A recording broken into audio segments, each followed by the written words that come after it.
the question, don't worry. It's a great question with an important answer. Mr. Shisham explains that the greatest act that can bring a person to properly see his obligations in the world, and of course to the Rabbeinu Shalom and to his Torah, is lehistakel ulehisboinen in all the toiv that the Rabbeinu Shalom has given us and does for us on a continuous and all level. And says the Mesilas Yesharim, according to the amount that a person works on himself and sees, actively sees, all of the great things that the Rabbeinu Shalom does, will increase his drive, his obligations, his understanding towards the Torah, the mitzvahs, and ultimately to the Rabbeinu Shalom. The Chavis Alabavos writes the same thing in Akdama to Shara Avodas Elikim also. Let's try, Rabbi Sai, to answer the question. What is Pesach? What's the yontiv of Pesach? What is it all representing? What's going on? Yetzias Mitzrayim was not the simple act of us leaving Mitzrayim. It wasn't just, okay, we left the gates of Egypt, right? Those of you that are watching that were with us on our trip to Egypt will remember that we got stopped, right? BA, you remember that. We got stopped. We weren't allowed out the gates, and we were like, this is it. This is not the first time Klal Yisrael will stop leaving Egypt. And then they let us through, and it was a whole situation. I had to get out, and we felt good. It was Erev Shabbos, right? We wanted to get back to Yeshiva before Shabbos. It was like, whoa, we made it, right? So when Klal Yisrael left Egypt, it wasn't just like, oh, we can relax now. We're not in prison anymore. No, that wasn't Yetzias Mitzrayim. Chazal tell us clearly in the Gemara, Yetzias Mitzrayim was way bigger than that. It was now that we left the Avdus of Parai, we became the Avodim of the Rabbeinu Shalom. Okay? And by the way, if freedom means the ability to just go and do whatever you want, I have a simple question for the Hailam. And this, every man listening will understand this very clearly, right? Because every man doesn't like taking instructions. You got a man and his wife sitting in the car, and they're a bit lost. And she's like, maybe we should ask someone instructions, like how to get out of this mess. And he's like, nah, it's fine, don't worry. I'll go this way, I'll go that way, I'll figure it out. The men are smiling. Everybody knows what I'm talking about. Men don't like instructions. So if Pesach is the night that we are representing freedom, why do we have a Haggadah that has 64 instructions or more? Lift the plate now, cover the matzah now, lift the wine, refill the wine, every instruction in the book, and we listen. Like good people. We read the art scroll, it says, lift the wine now. Okay, we'll lift the wine now. Uncover the matzahs. Okay, we'll uncover the matzahs. This is freedom? Elamai, it must be that freedom isn't just hefkerus. So when we were free from Parai, we were free to do the Rabbeinu Shalom's will. We were free to do what the Rabbeinu Shalom told us to do. There's a Moedika Medrash. The Medrash is in Tehillim Kufya Gimel Shachatay, book down in the Yalkut in Parshas Boy Reish Ches, where he says, Kumitzu mitoich ami. Says the Medrash, when Makas B'choros happened, the last Makkah in Mitzrayim, Parai gets up in the night and he goes over to Moshe V'Aaron, Zuk the Medrash, and Parai says, stop the Makkah, I can't do this anymore. You're free to go. Ato avodim shel HaKadosh Baruch Hu. Says the Medrash, Paro, recognize you're no longer my slaves. Be slaves of Hashem. Pesach is the night we become an Eved Hashem. The Mashgiach of Meir, Rabbi Yerucham, and many others say the same idea. A Yontif, and this is not only Pesach, this is Sukkot, this is Shavuos, this is Purim, this is Chanukah. Every Yontif is not a commemoration. Yidden don't believe that on Pesach we're commemorating what happened. Shavuos is not a commemoration of Kabbalah Satorah. Every Yontif is an opportunity to tap into what's going on right now. It's still happening, year after year.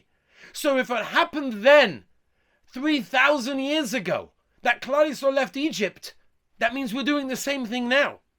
And we're being re-machadish, we're rejuvenating this idea of an Eved Hashem, that now, tonight, Leila Seder, we are an Eved Hashem. And it's all included in Chayiv Odom Liris Esatzmo Ki'ilu Hu Yotzeh Mitzrayim. That's what the Rambam says. You got to get up, you got to act it, you got to think it, you got to talk it, you got to think stories, diagrams, pictures, frogs flying all over the place. It's all exciting. That's what it's all about, right? It's about understanding and feeling on the inside that we left Mitzrayim and therefore became an Eved Hashem, became a servant of the Rabbeinu Shalom. Rabbi say now we can answer the kasha. Now we can understand what is Hoidah, Hakoras HaToiv, looking at the good that Hashem gave us, a very vital part, if not a crucial part, of Leila Seder. If we are an Eved Hashem, then we have obligations. We're a servant. A servant has chiyuvim. We have obligations. How do we intensify these obligations? Look at the toiv that Hashem gives us. Look at the toiv, look at the nissim, look at the nifloyas, look at the miracles that happened in Mitzrayim and keep on happening every day of our lives. And when we do that, as the Mesilas Yesharim and the Chayvis Halovas told us, it intensifies our obligation towards the Rabbeinu Shalom, so that we can serve him and be an emestik Eved Hashem. So therefore the whole night of Seder night, as the Rambam, as the Ramban, as the Chinuch said, is one big chefza of Hoidah to the Rabbeinu Shalom. Because Hoidah to the Rabbeinu Shalom means we recognize the good that he gave us then and he gives us now. And by seeing that, we intensify our chiyuvim, our obligations to the Rabbeinu Shalom, to serve him, to fulfill his mitzvahs, and to learn of his Torah. I was recently, as you know, many of you know, I was in Antwerp, in Belgium, a few days ago. I had to go. I wish I would go into Hashem next time for more happy occasions. Just had to go to be next to one of my dear Talmidim to hold his hand and give him a hug as he buried his father. And I was only there for approximately 11 hours in Antwerp, start to finish, and I was zoicha to being driven by many different people at different legs of the journey, from the airport, to the Beis Olam, back from the Beis Olam, to this. I was driven by different people, and I was zoicha to listen to many different people's stories and different situations. I just want to point out two things. One yid that took me was a yid that had gone through a terrible, terrible life. He had divorced, he'd been in prison, parnasa, mamash, he didn't have it easy. But I noticed his upbeat personality. The fact that he was so positive, and the way he said to me, Hashem couldn't have done it any better. This is exactly how it's meant to be. I'm happy. And it was like, wow, look at that. This is a man that's gone through so much, but yet he's happy. And yet he realizes what the Rebbeinu Shalom has done for him in a positive way. I sat with somebody else in the car, and he was complaining about his life and about how this is not working and that's not going his way. And I replied to him the following, and many of the boys know that I've done this with you guys as well. I really believe it works. I told him to start focusing every day on one specific thing that the Rebbeinu Shalom does. Write it down, put it in your phone, whatever it is. Concentrate on it. You'll see, eventually your brain shifts to always see the positive, to always see what the Rebbeinu Shalom does. But often we don't. And often we don't. I'll give you an example. Reb Chatzkel Levenstein tells over a story. He was sitting in a taxi in Israel, and anybody that's been in a taxi in Eretz Yisrael knows it's a perfect opportunity for a good story. And the taxi driver was telling him the story how his friend actually became a Baal Tshuva. And he asked him, how did your friend become a Baal Tshuva? The taxi driver obviously wasn't religious. How did he become a Baal Tshuva? So he told him the whole story. I'm not going to go through now the whole story, but he told him that they were on a hike, and all of a sudden he heard a choking. He looked around and he saw that his friend, this is the taxi driver speaking, his friend was actually being choked by a deadly snake. There was a snake coiled around him, and it was holding him in a grip, and he was choking. He didn't know what to do. The taxi driver was looking. It was his friend. There's nowhere that he could go over and do anything because he was petrified himself of getting choked. So what happened was the person, his friend, who was being choked, made a declaration, and he said, Rabbeinu Shalom, God, I know I haven't been a very good, loyal servant to you and a good Jew, but I promise you, if I survive this, I will become religious. My rest of my life will be dedicated to you. And he said, the taxi driver watched this. He said, I saw it with my own eyes. The snake just uncurled itself, unraveled itself from the man, just slid away. I couldn't believe it. So he became a Baal Tshuva. So he was telling him how his friend became a Baal Tshuva. So Rabbi Chatzkel said to him, I don't understand. What about you? You also saw it. You saw it in front of your face. He said, yeah, but it wasn't me. He didn't choke me. He choked him. So what's it got to do with me? You know, sometimes things are right in front of our faces, but we fail to see it. We fail to recognize it. I just had an interview with a wonderful, wonderful boy. I'm not sure if he's on, but if he is, he'll excuse me using him as an example. But it was amazing. I just had an interview with a great boy. And we were schmoozing, whatever, yeshiva and this and that. And in the middle of the conversation, he says to me, yeah, I love Hashem. And I said to him, do you mind if I ask you? Nothing to do with the interview. This has nothing to do with it. You will accept it, not accept it. I just want to know. What do you mean you love Hashem? Can you explain? Like, why do you love it? Like, what is it that you were experiencing that you're saying that you love Hashem? So he said, I don't know. I go out to the window. I see all the Rabbeinu Shalom's creations. I see the world. How can you not love him? I'm like, wow, that's amazing. How many of us go to the window and don't see that, or see it but don't recognize what it is? It's really, really special. Rabbi, I want to end with one specific thing. You know, there's a general rule that the end of something is the climax. The end of something is the greatest part, right? So take a Yom Kippur, for example. What's the greatest part of Yom Kippur? Ne'ilah. That's when everybody shakes the heavens. The end is generally the greatest, right? If that's true, what is the end of Seder night? What is the end of Leila Seder? The end of Leila Seder is a song, right? There are many songs, but one of the ending songs, in fact, most Giruses have this as the end, is Chad Gadya. Chad Gadya. Now, many of us know, I can see the smiles. It's geschmack, that part, right? For those of us that are up. And it's geschmack because you make the sounds of the dog, you make the sounds of the cat, and everybody's making all sorts of sounds, and everybody's getting involved, and it's geschmack, and it's wonderful. Let me ask you a shaila. If we're saying that Leila Seder is one of the greatest nights of the year, it's the night that we can tap into the Haidah of the Rabbeinu Shalom. We can tap into our relationship with Hashem, to all the Hakaras HaTov we have for Hashem. Aved Hashem. Why are we ending it with Chad Gadya? It's like a kid's song. That's how we're ending the Haggadah, with a kid's song? It doesn't make any sense. Rabbi Isa, listen to this. I heard this from Rabbi Zechariah Wallerstein Zatzal. Said over the following. Listen to this. It's just amazing. He said a Mashallah came into his house, and I don't know where he was from, irrelevant, came to collect tzedakah from Rabbi Zechariah Zatzal. And he comes into the office, and Rabbi Zechariah is about to write him a check. You know, tzedakah, no problem, you can write a check, it's before Pesach, I'm sure he needs it, whatever. And the Mashallah, the tzedakah collector, says, hold on a minute, Rabbi, just hold on a minute. I'd like to ask you a question before you give me a check. Can I ask you a question on the Haggadah? He said, it's the easiest question you've ever heard. And he said to Rabbi Zechariah, if you can answer the question, if you know the answer, easiest question you ever heard. If you can answer the question, I don't want your check. I'm walking out.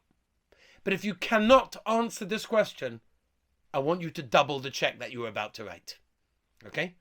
So Rabbi Zechariah is excited at this thing, a question on the Haggadah, the easiest question I've ever heard. What do I have to lose? Sure. No problem. Ask your question. So he says, okay. He says, Chad Gadya.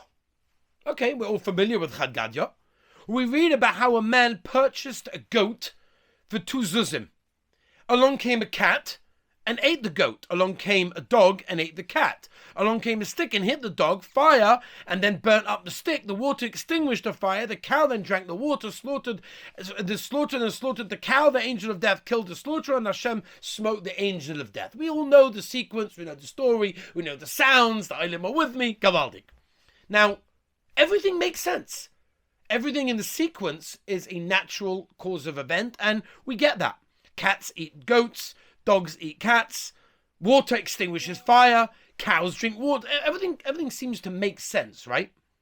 But I have one question. He asked Rabbi Zechariah, how did the stick hit the dog? Sticks don't walk. It should have said that a person came along with a stick and hit the dog. But it doesn't say that. It says the stick came along. And Rabbi Zechariah leans in his chair and he says, that's ridiculous. I've been reading the Haggadah for years and years and years. I never thought about this shaila. I sat there silently. So the Meshulach says, double the check. Double the check. You didn't know the answer. So, okay. Then the Meshulach says, I want to tell you the answer. Listen to this, Rabbi say, it's unbelievable. He says the Haggadah was written in this way for a reason. When you read the story of Chad Gadya, everything appears naturally. Everything's natural. But there's something the author of the Haggadah put into the middle of the story that doesn't make sense. A stick appears on its own and hits the dog. When you read this, you raise your eyebrow and you think, wait a second, a stick doesn't just come along and hit a dog. How did it get there? It must have been there from Hashem. Hashem must have been holding the stick. If that's the case, the same is true for every other one of the quote-unquote natural sequences of events that happened there. Nothing is natural. Even the cat eating the goat and the water extinguishing the fire is the hand of Hashem. And Rabbi Zachariah said, I'm not doubling the check, I'm tripling the check. But the idea, Rabbi say, is that we look into so many things in our lives and we see this is natural, but this doesn't make sense. This we understand, but this we don't understand. It's a big mistake. The whole Haggadah ends after a night that we've spent with ourselves and with the Rabbeinu Shalom, tapping into this idea of Haidah, to be Meshabech the Rabbeinu Shalom for what he did for us then and what he does for us now, to realize that we're an Eved Hashem, to work on our relationship, to re-machazik ourselves as an Eved Hashem, to do the mitzvahs, to learn the Torah. Maybe we weren't so careful with many things. We want to be careful. We want to reignite this relationship. Then we have to realize that everything in the world happens for the reason, with Hashem behind it, even if we don't understand it. Tonight, the night of Leila Seder, is a night that Klal Yisrael were chosen. Chosen for what? To be an Eved Hashem. And in order that we were chosen, we're celebrating our birth as a Yid, and we have to know who we are, appreciate who we are, because then we were in a matzav of the worst matzav of Tumah. 7 weeks later, we came out and we already accepted the Torah, because the Rabbeinu Shalom chose every single one of us as his servants. He wants us. He wants our avodah. He wants our tefillah. He wants our mitzvahs. He wants our machshavas. He wants everything about us because he wants to have a relationship with us. And it's hard for us, and we don't understand. And sometimes it doesn't make sense. But ultimately we have to realize Leila Seder is the greatest night of chizuk. Why? Because we can tap into this incredible kedusha and tap into this idea that we're an Eved Hashem, and an Eved has responsibilities and we have obligations towards our master, towards the Rabbeinu Shalom. And we look at the sequences of the world, even the natural ones, and we see Hashem in every single one of them. It changes our perspective and it changes our relationship with Hashem. We should all be Zoicha this Pesach